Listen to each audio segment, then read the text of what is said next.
जय हिंद, जय भारत। कैसे हैं आप लोग? मैं आशा करता हूँ आप सब खुश होंगे, मस्त होंगे, स्वस्थ होंगे। और आज हम फिर एक बार आपके सामने उपस्थित हुए हैं और विद्युत धारा के चुंबकीय प्रभाव में एक इम्पॉर्टेंट टॉपिक लेकर आए हैं, जिस टॉपिक का नाम है चुंबकीय क्षेत्र में गतिमान आवेशित कणों पर बल। ठीक है, तो कोई भी आवेशित कण है, यदि उसको चुंबकीय क्षेत्र में ले जाया जाता है तो उस पर एक बल कार्य करता है जिसे लॉरेंज बल कहते हैं। तो हम उस लॉरेंज बल के बारे में जानेंगे। ठीक है, ये क्वेश्चन बहुत पूछा जाता है। तो देखिए, जब कोई भी आवेशित कण है, ठीक है, उसको किसी चुंबकीय क्षेत्र में ले जाया जाता है तो ये आवेशित कण है और धनावेशित कण है।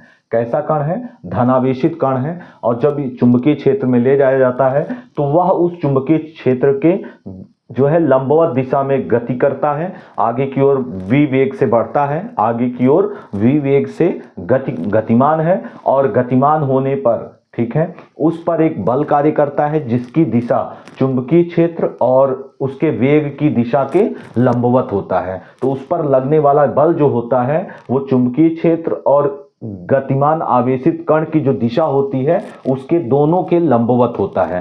तो इस प्रकार से जो फ्लेमिंग का बाएं हाथ का नियम है वो उस नियमानुसार जो है इस पर लगने वाला बल जो होता है वो चुंबकीय क्षेत्र और उसके आवेशित कण की गति की दिशा के लंबवत होता है। और यह बल जो होता है यही उस कण का लॉरेंज बल कहलाता है। ठीक है, चलिए हम आपको नोट्स लिखवाते हैं।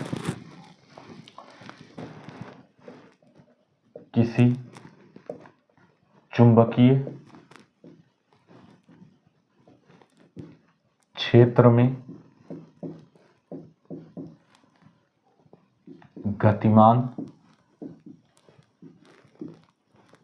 धनावेशित कण को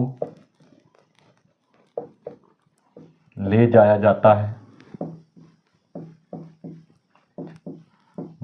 है तो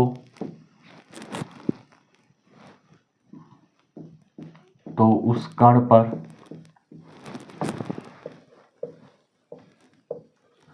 चुंबकीय क्षेत्र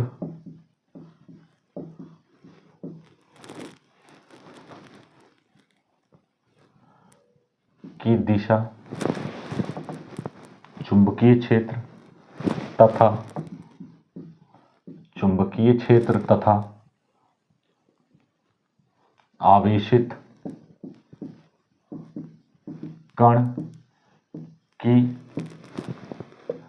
दिशा के मध्य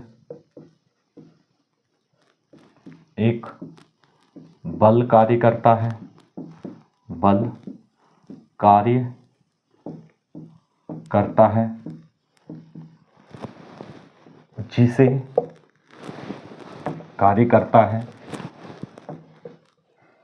जिसे लॉरेंज बल कहते हैं। तो इस प्रकार से आप लॉरेंज बल की परिभाषा बताएंगे।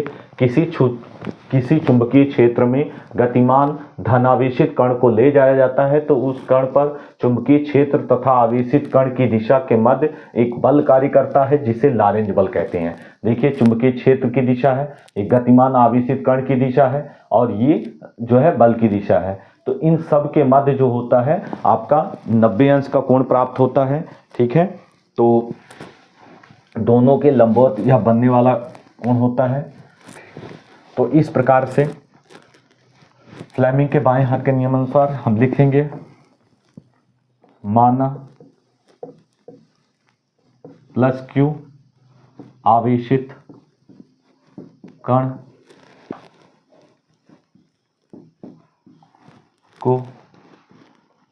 को किस माना प्लस क्यू आवेशित कण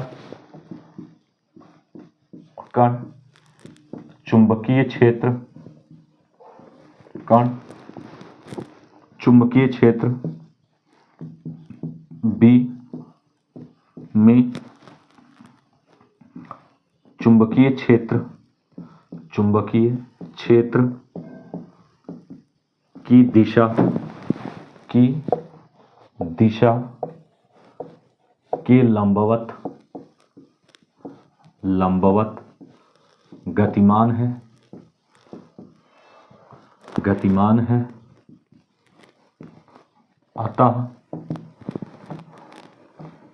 अतः इस पर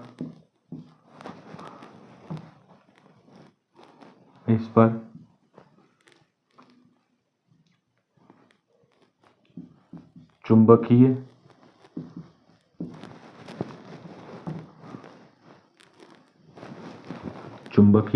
क्षेत्र की दिशा तथा चुंबकीय क्षेत्र, हम लिखते हैं चुंबकीय क्षेत्र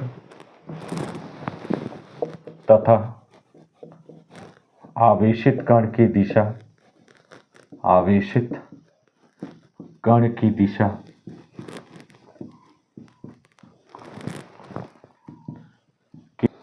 के लंबवत,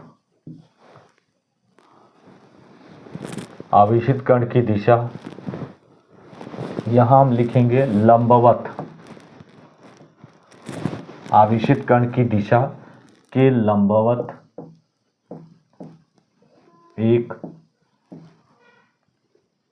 बल कार्य करता है, ठीक है, जिसे लॉरेंज बल कहते हैं। और यहां हम लिख सकते हैं F equal to QVB sine theta. Q जो प्लस धनावेश होता है, V और B आपका ये होता है F इक्वल टू QVB, ठीक है, या हम लिख सकते हैं QVB साइन थीटा, ठीक है। तो इस प्रकार लॉरेंज बल का ये फॉर्मूला है, ठीक है, यहाँ हम लिख सकते हैं। और यहाँ हम बताते हैं कि चुंबकीय क्षेत्र पर आवेशित कण की दिशा के लंबवत बल कार्य करता है, जिसकी दिशा हम फ्लेमिंग के बाएं हाथ के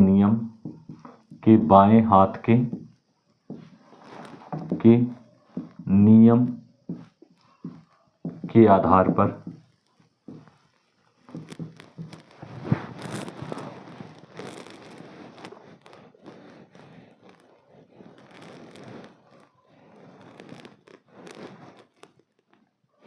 ज्ञात कर सकते हैं, आधार पर ज्ञात कर सकते हैं।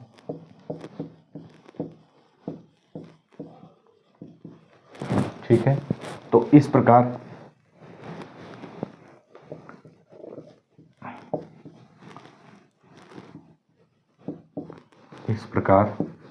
यदि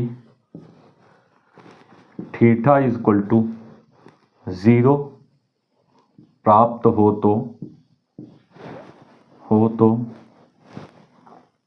तो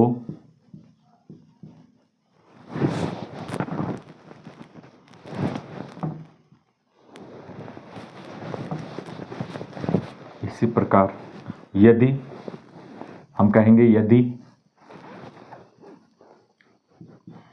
बल की दिशा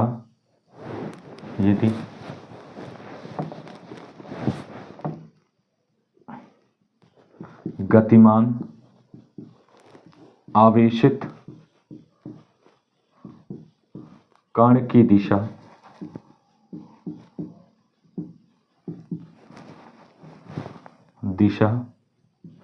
चुंबकीय क्षेत्र की दिशा के समान हो, चुंबकीय क्षेत्र की दिशा की समान हो तो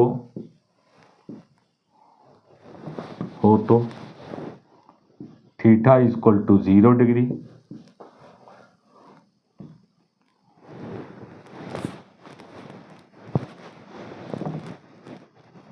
हो, तो थीटा इक्वल टू 0, तो लॉरेंज बल 0 होता है, शून्य होता है। ठीक है, यदि, ये फर्स्ट है, यदि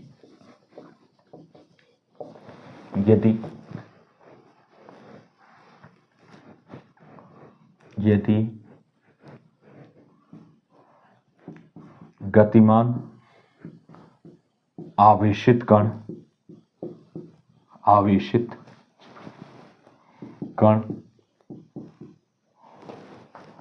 तथा चुंबकीय क्षेत्र की दिशा लंबवत थीटा इक्वल टू 90 अंश हो तो F equal to Q V B. ठीक है, इस स्थिति में बल का मान सर्वाधिक होता है।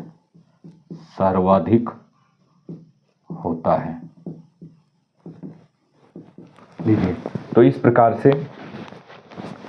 प्रकार से हमने लॉरेंज बल के बारे में बताया। सबसे पहले आप जान लीजिए, ये इंपॉर्टेंट यहां से केवल यहां तक है।